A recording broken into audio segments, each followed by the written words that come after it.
Sebelum kalian menonton video ini, silahkan klik tombol like, subscribe, share, dan komen di video ini. Enjoy!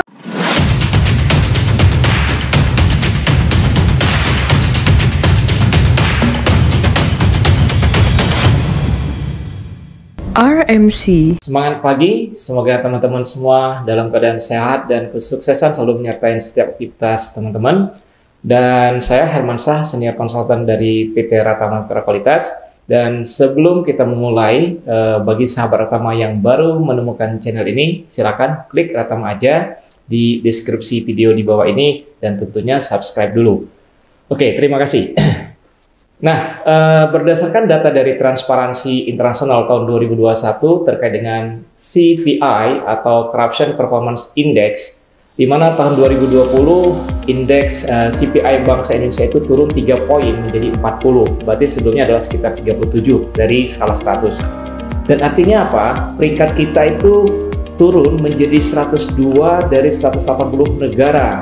Dan kalau dibandingkan dengan tahun 2019, kita ada pada peringkat ke-89.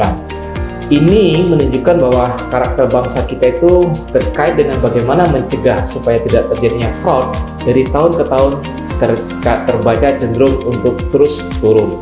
Dan kita tidak tahu nanti dari datanya Transparansi Internasional bagaimana tahun 2021, 2022 dan seterusnya itu seperti apa. Nah, belum lagi kalau kita melihat banyaknya kepala daerah yang tertangkap tangan ya, seperti kasus jual beli jabatan dan banyak lagi lainnya. Dan tentunya kasus korupsi ini lebih mudahnya kita sebut saja sebagai fraud atau kecurangan, di mana bisa jadi ini akan terjadi dalam organisasi kita. Dan yang menjadi pertanyaan selanjutnya adalah kita sudah menerapkan ISO 37001/2016 yaitu Sistem Manajemen Anti Penyuapan sebagai pengejawantahan daripada instruksi Presiden Bapak Jokowi, bahkan juga dari Bapak Erick Thohir, Kementerian BUMN, ada OJK juga, banyak lain yang memintakan bahwa setiap korporasi itu harus menerapkan atau sertifikasi ISO 37001/2016. Yang mana sistem anti penyuapan ini dimintakan dalam rangka untuk mencegah atau bisa jadi memperkecil terjadinya fraud dalam organisasi tersebut. Tapi di balik itu timbul pertanyaan, kok tetap saja ya terjadi fraud dalam organisasi kita padahal kita sudah menerapkan ISO 37001/2016. Oke, kita hold di sini sebentar ya.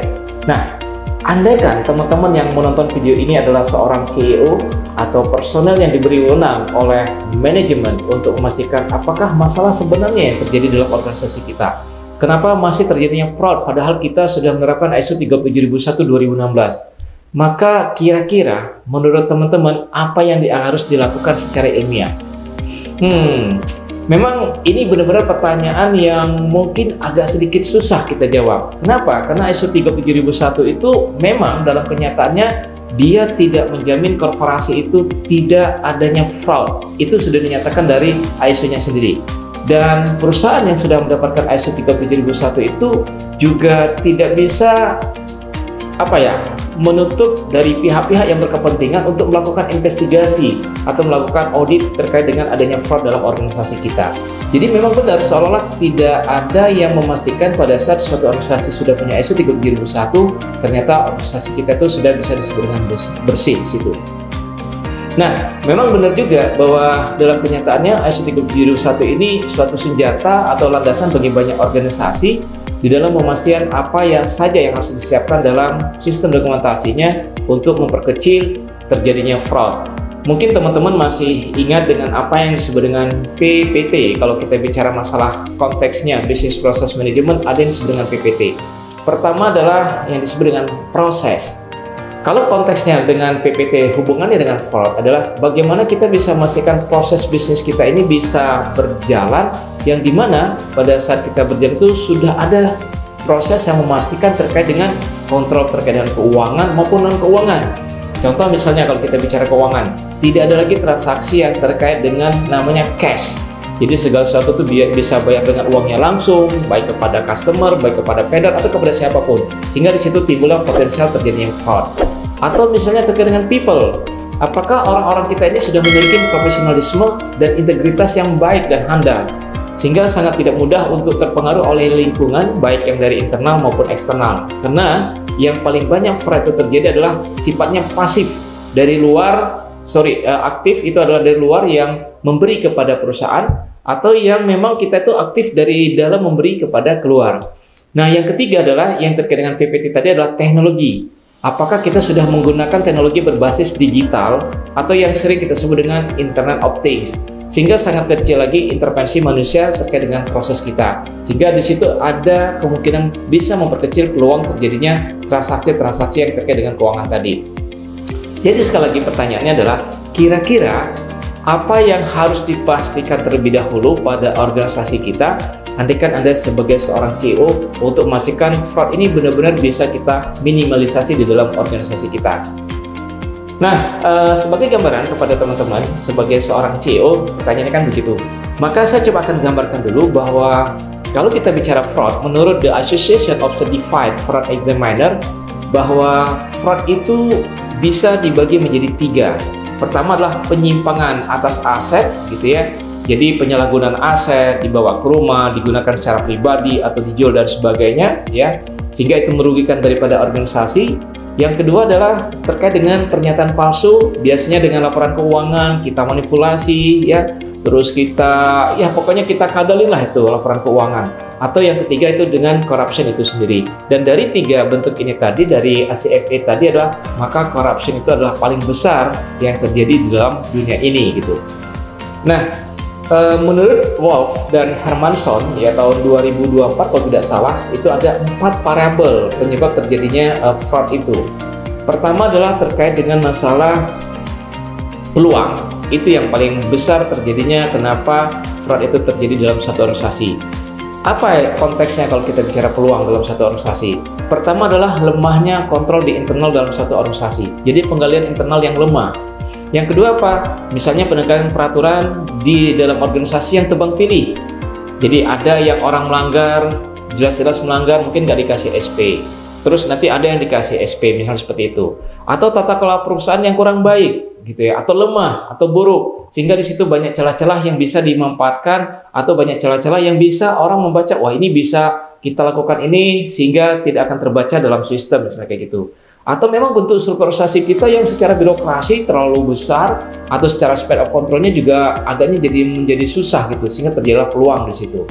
Nah, ada variabel yang kedua adalah terkait dengan masalah capability, ya.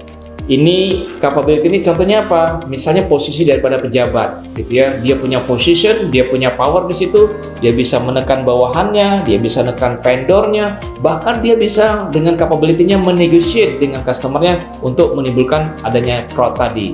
Atau mungkin juga dari sisi intelijensi, karena dia pinter, ya, karena dia pinter itu jadi dia bisa membaca tuh sistem ini dari sisi aspek kontrol keuangannya bagaimana, non keuangannya bagaimana, sehingga dia ngelihat di situ ada peluang untuk melakukan hal tersebut gitu. Atau misalnya karena ego, percaya diri, udah tenang aja lah, kalau seandainya saya melakukan ini nggak ada yang tahu deh, kayak gitu. Atau dia memaksa bawahannya, gitu ya, memaksa bawahannya untuk menyembunyikan. Contohnya, Pak, ini kemarin laporannya harusnya 1 juta nih Pak, gimana nih Pak? Yaudah, Anda buat saja 1,5 juta, gak ada masalah. Nah, itu juga bisa terjadi akibat dari sisi capability. Nah, ada yang ketiga adalah akibat dari sisi tekanan atau pressure gitu ya. Pressure ini misalnya kita bisa bicara internal pressure gitu ya. Jadi misalnya kalau internal pressure ini, misalnya kita ada main kartu kredit gitu ya, karena ingin sesuatu, akhirnya main dengan kartu kredit, kita dikejar-kejar oleh debt collector dan sebagainya. Atau misalnya gaya hidup kita, ya dari sisi financial need, gaya hidup kita pengen ngikutin, ya ibaratnya harus mentereng, kita harus cari tambahan lah dari mana, misalnya kayak gitu. Atau misalnya kita punya target khusus nih, pokoknya tahun sekian saya harus punya mobil dan sebagainya. Banyaklah financial stability dan sebagainya, itu yang menyebabkan ada tekanan-tekanan timbulnya yang disebut dengan fraud. Nah, yang keempat adalah rasionalisasi. Rasionalisasi ini artinya apa? Pembenaran atas kesalahan yang kita lakukan. Apa ya kalau bahasa mudanya itu justification of dishonest action. Nah, gitu ya, salah tapi dianggap benar. Jadi misalnya apa? Dengan melatar belakangin ini kan untuk membahagiakan orang tua, misalnya gitu ya. Masa saya kerja di sini sudah puluhan tahun cuma ngambil 500.000, 50.000, 1.000, itu kan kecil gitu. Masa masalah sih misalnya kayak gitu ya. Atau misalnya kita berpikir, ini perusahaan sudah untung besar, masa kita kayak gini aja dipermasalahkan gitu. Dan atau mungkin juga wajarlah saya cuma ngambil sedikit, toh yang di atas tuh ngambilnya banyak. Banyak yang berpikir seperti itu disebut rasionalisasi. Atau mungkin juga bisa juga kita suka apa ya, kalau kita jalan itu, wah ini uang apa namanya, alhamdulillah nih rezeki nggak kemana-mana nih buat Anda ya, wah gitu, ini hanya hadiah kecil bukan gratifikasi loh. Wah, perusahaan lain juga melakukan hal yang sama. Banyak lah rasionalisasi ini yang kadang sudah membudaya dalam suatu masyarakat ya, sehingga seolah-olah itu kalau tidak terjadi itu malah harusnya terjadi, dan andaikan terjadi itu satu hal yang wajar. Itu yang kadang kita banyak lihat dalam lingkungan kita. Nah, berdasarkan penelitian tadi, sebenarnya kalau seandainya organisasi bisa meneliti lebih jauh lagi terkait dengan yang tadi disebut, yang tadi disebut dengan diamond fraud ya, maka sebenarnya organisasi harus bisa memastikan apakah capability itu berpengaruh signifikan terkait dengan fraud misalnya. Apakah tekanan itu berpengaruh signifikan terkait dengan fraud? Apakah rasionalisasi berpengaruh signifikan terhadap fraud? Atau mungkin juga peluangnya yang berpengaruh signifikan terhadap fraud. Dan bisa jadi peluang itu jadi perantaranya. Itu ya, bisa saja misalnya rasionalisasi berpengaruh secara signifikan terhadap fraud ya melalui peluang misalnya kayak gitu, dan bisa juga tekanan berpengaruh signifikan terhadap fraud melalui peluang. Nah, hal-hal tersebut yang diamond fraud tadi itu harusnya sudah teridentifikasi dalam satu organisasi sebelum kita memastikan ISO 37001 itu kita lakukan atau kita kembangkan. Makanya timbul ada satu statement yang kalau kita susun dari diamond fraud tadi, fraud itu terjadi karena adanya peluang. Dan karena adanya peluang, maka ada kemampuan, ada tempat untuk melakukannya. Karena ada peluang untuk melakukannya, maka timbullah tekanan dan rasionalisasi, maka orang mau melakukannya. Dan karena ada kemampuan, maka orang berani melakukannya. Itu yang kalau kita hubung-hubungkan kalimat seperti itu. Nah, untuk menjawab hal yang di atas, apa yang harus dilakukan oleh organisasi, apa yang harus dilakukan oleh teman-teman sebagai CEO, maka sebelum kita mendevelop ISO 37001, sistemnya kah gitu ya, terus kita identifikasi risiko dan sebagainya ya, sampai kita nanti proses diaudit oleh badan sertifikasi, maka minimal ada 4 hal yang coba teman-teman pastikan dahulu sebelum mendevelop ISO 37001. Pertama adalah coba lakukan study terhadap organisasi kita dengan pendekatan diamond fraud. Bisa menggunakan kuesioner ya, kita gunakan kuesioner, jadi pakai skala Likert kayak gitu 1 sampai dengan 5, disampaikan kepada seluruh karyawan kita atau personel yang ada dalam organisasi kita. Nanti setelah itu dari data tersebut dapatkan mana variabel yang berpengaruh secara signifikan terhadap terjadinya fraud yang kita bahas di atas. Jadi nanti dari pengaruh yang signifikan tadi itu kita buat. Yang ketiga adalah rencana tindakan perbaikan terkait dengan variabel tersebut.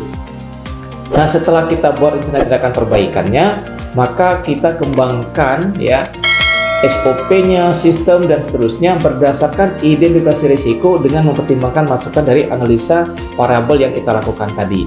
Nah, dari 4 ini, maka diharapkan kita bisa benar-benar membuat sistem yang bukan hanya comply to requirement ISO 37001, tapi bagaimana dia bisa comply sustainability growth terkait dengan bagaimana kita bisa meminimize daripada fraud tersebut.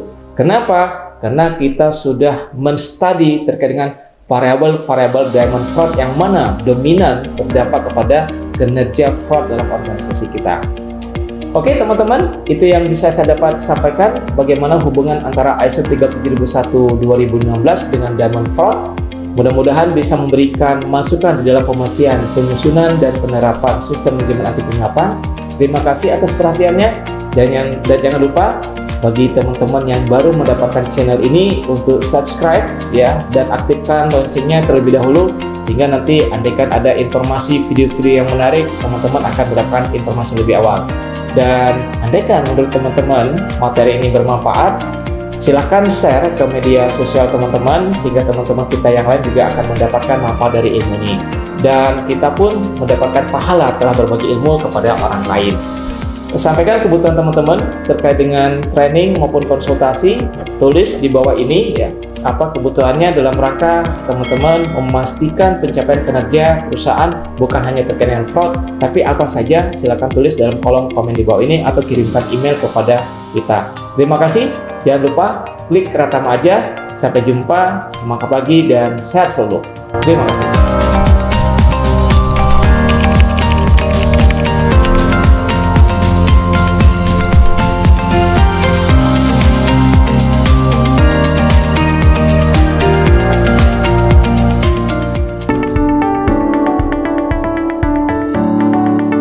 Thanks for watching. Drop a like, leave a comment, and don't forget to subscribe.